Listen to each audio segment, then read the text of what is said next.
여러분은 혹시 인터넷에서 기독교에 관한 뉴스 기사를 본 적이 있으십니까? 그 기사 중에는 긍정적인 기사도 있고 부정적인 기사도 있습니다. 그렇다면 그 기사 아래에 달린 댓글들을 본 적이 있습니까? 신기한 것은 기사가 긍정적이든 부정적이든 댓글은 거의 부정적입니다. 아니, 부정적이기보다는 공격적이라는 말이 더 맞는 표현인 것 같습니다. 댓글에는 기독교를 향한 날카로운 날들이 서 있습니다. 그러한 날이 선 댓글을 가만히 읽고 있노라면 기독교인인 저의 마음도 깊이 찢어지는 듯한 느낌을 받게 됩니다.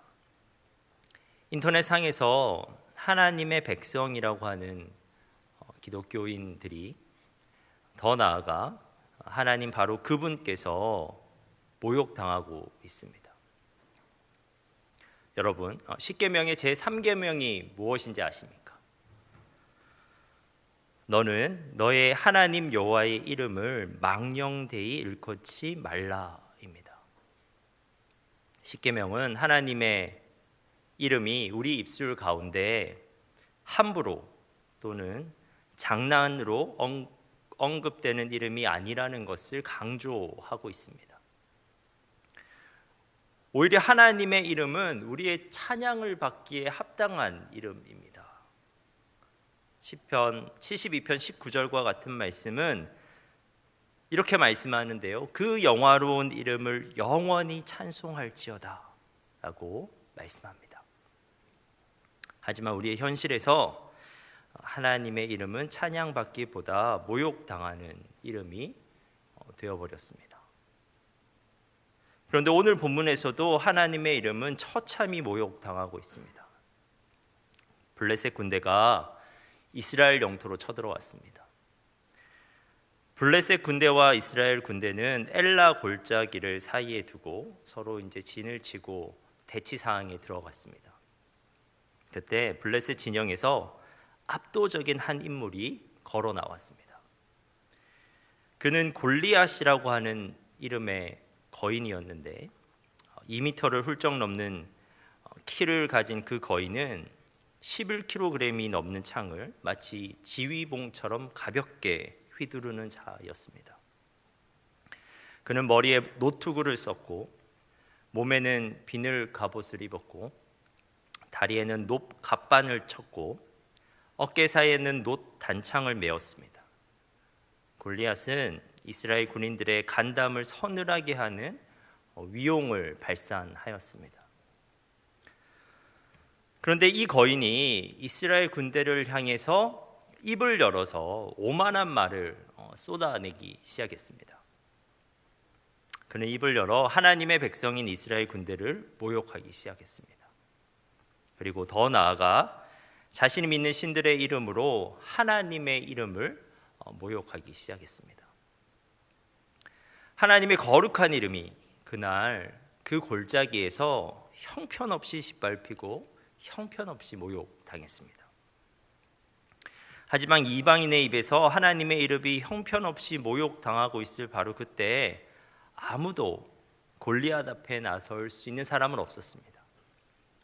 평소에는 주여 주여 부르짖으며 자신이 하나님의 백성이라고 자랑하던 이스라엘 백성 중에 단 한 사람도 나설 수 있는 사람이 없었습니다. 모두 다 숨어서 서로 눈치 보기에 급급했습니다.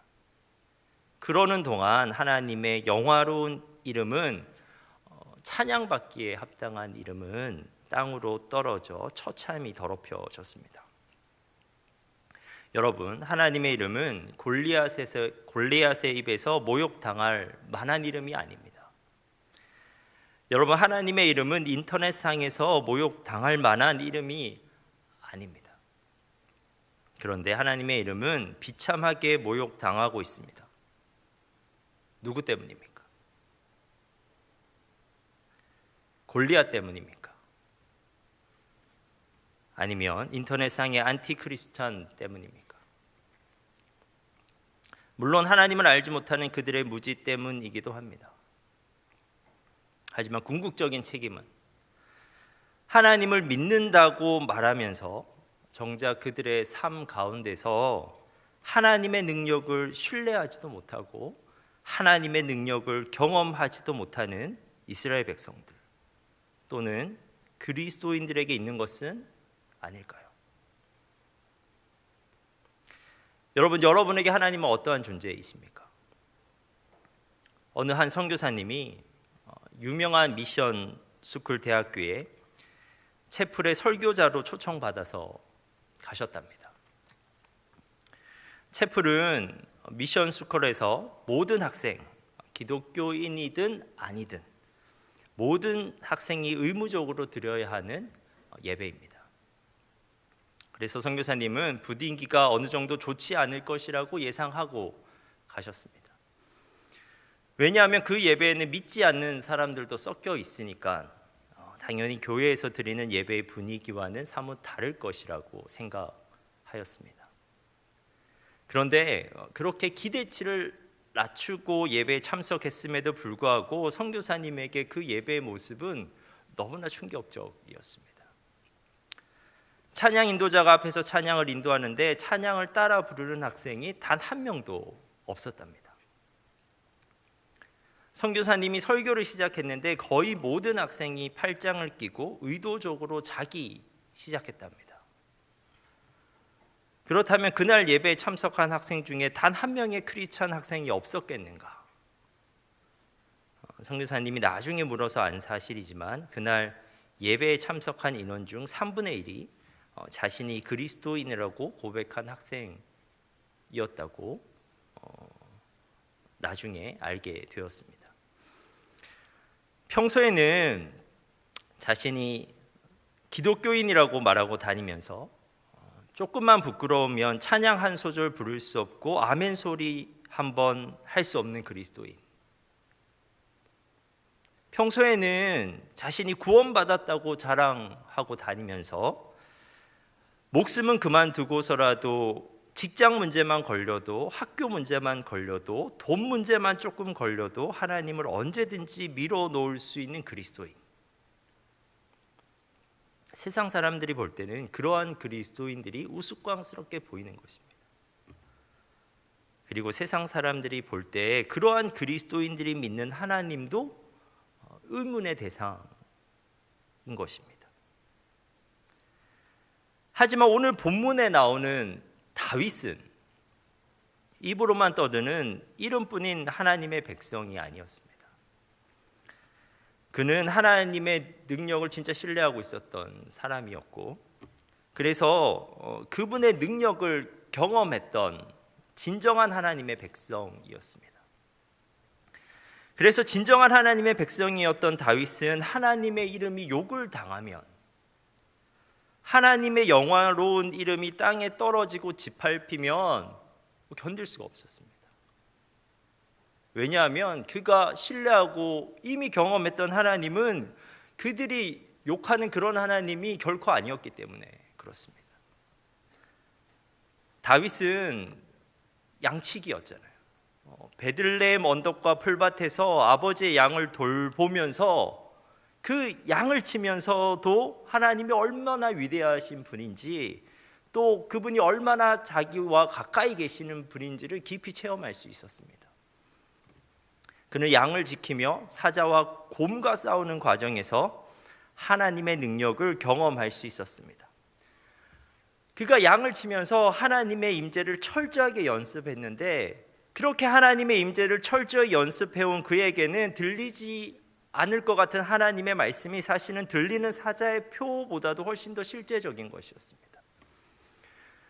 평상시 늘 하나님의 장엄하심을 경배하며 살았던 그에게는 보이지 않는 하나님의 사랑이 그 보이는 곰의 사나움보다도 훨씬 더 실제적인 것이었습니다. 기도하고 노래하고 묵상하고 찬미하는 가운데 그는 발견했어요. 곰보다 사자보다 훨씬 더 크고 더 강하고 더 거대하고 더 아름다운 존재를 발견했고 그분을 신뢰할 수 있게 되었습니다. 그 존재가 하나님이었습니다. 그러므로 다윗에게 있어서 하나님의 이름은 존귀한 것이었습니다. 그러므로 다윗은 하나님의 그 영화로운 이름이 땅에 떨어지고 짓밟히면 막 몸이 떨렸습니다.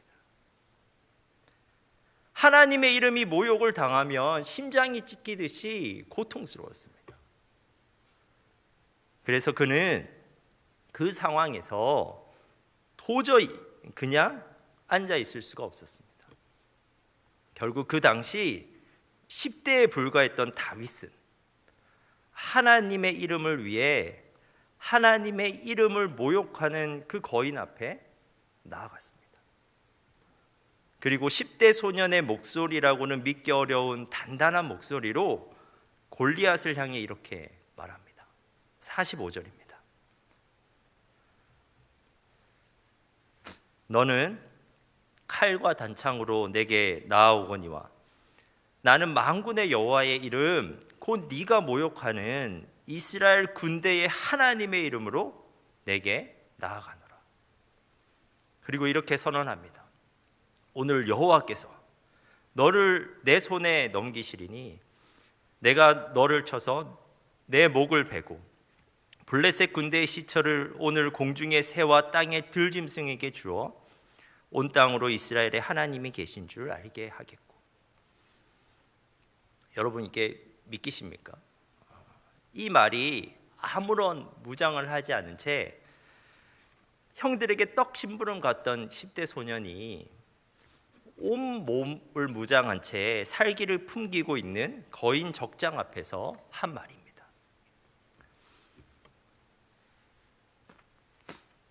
이 말을 마친 소년은 그 적장을 향해 그렇게 말만 한 것이 아니라요, 실제로 그 적장을 향해 다가가기 시작했습니다. 다윗의 형들은 그 막내의 주제넘은 행동에 당혹스러움을 느꼈고, 사울 왕은 자신이 아끼는 어린 음악가가 자살 행위를 저지르는 것 같은 그 광경에 걱정이 되어서 죽을 지경이었습니다. 그리고 육중한 발걸음으로 쿵쿵 걸어오던 골리앗도 흠칫 놀라서 멈춰섰습니다. 도무지 전에 없었던 광경이었고 또 너무나 순식간에 일어난 일인지라 지켜보던 블레셋 군인들과 이스라엘 군인들도 어리둥절하고 있었습니다. 그런데 그때 다윗의 손에 들려 있었던 물매가 두세 번 빙빙 돌더니 매끄러운 돌멩이 하나가 세차게 날아가 거인의 이마에 깊숙이 박혔습니다. 거인은 정신을 잃었고 쿵 하고 땅바닥에 쓰러졌습니다.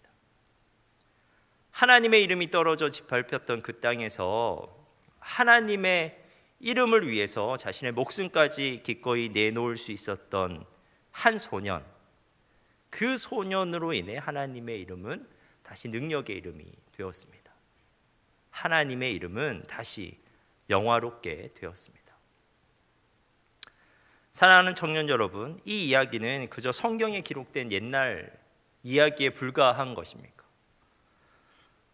그렇지 않습니다. 이 이야기는 우리가 살아가야 하는 신앙생활입니다. 그리스도인은 하나님 이름의 권세 아래 있는 백성입니다. 교회는 하나님 이름의 권세 아래 있는 공동체입니다. 하나님은 그리스도인과 그리스도인의 공동체인 교회에게 은과 금을 맡기신 것이 아니라 하나님의 그 거룩하신 이름을 맡기셨습니다. 은금과 비교할 수 없는 존귀한 하나님의 이름을 바로 우리에게 맡기셨습니다.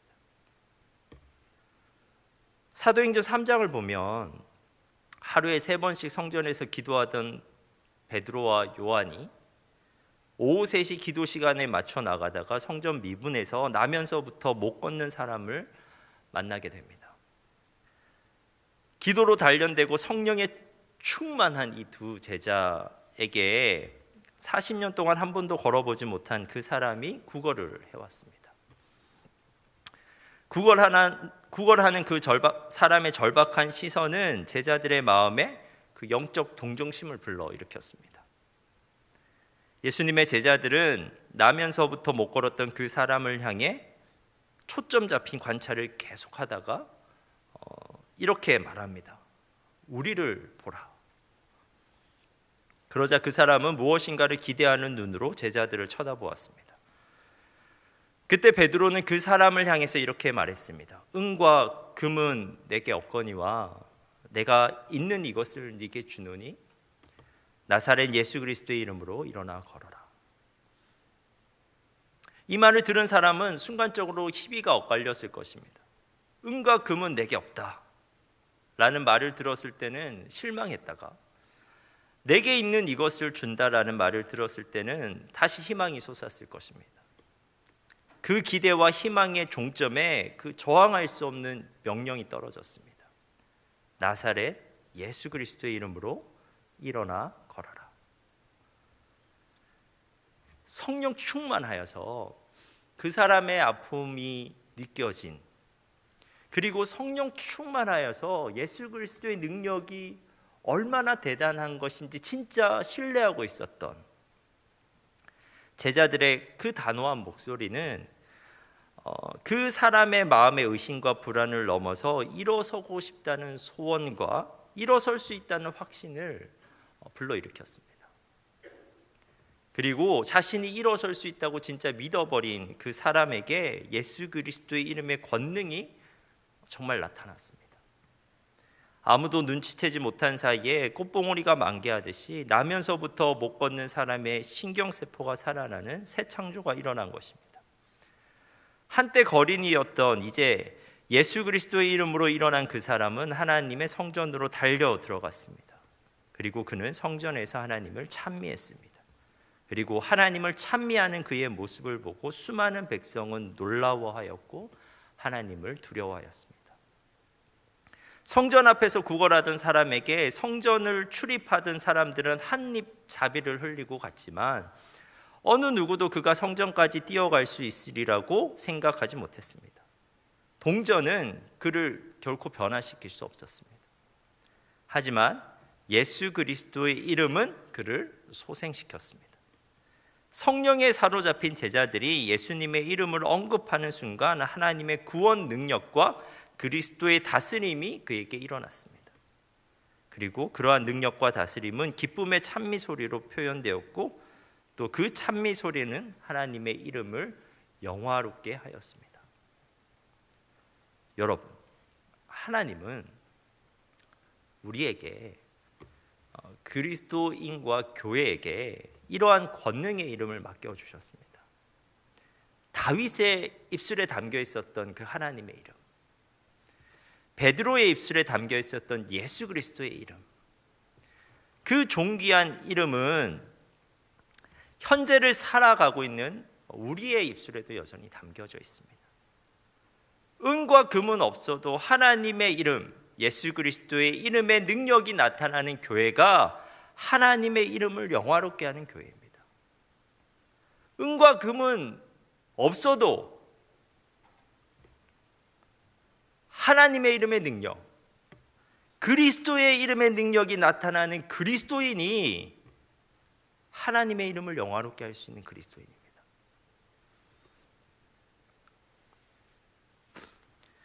여러분, 웨스트민스터 소요리 문답의 제1문이 뭔지 아십니까? 제1문은 사람의 제일 되는 목적이 무엇입니까? 라는 질문입니다. 그리고 소요리 문답은 이 질문에 대해서 이렇게 답합니다.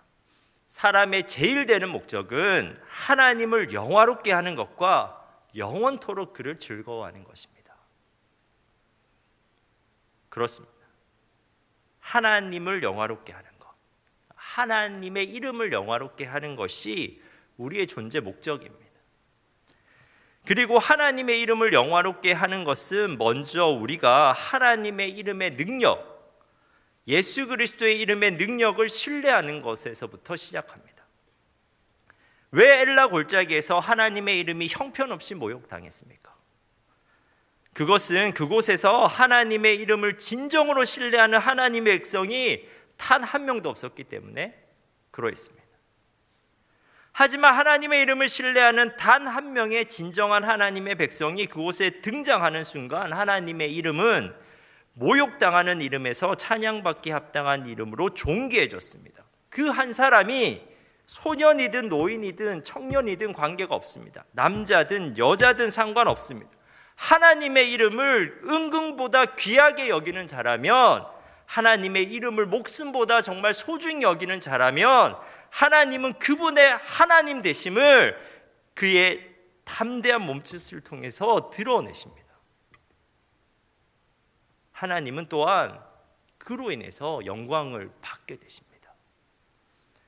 사랑하는 청년 여러분, 하나님은 주사랑교회 청년부가 그러한 주님의 이름 아래 있는 공동체 되기를 원하십니다. 우리의 공동체가 어떻게 하나님의 영광을 드러낼 수 있겠습니까? 우리의 공동체 가운데 주님의 이름의 능력이 나타나야 합니다. 주님의 이름으로 누군가가 소생케 되고 누군가가 회복되는 역사가 나타나야 합니다.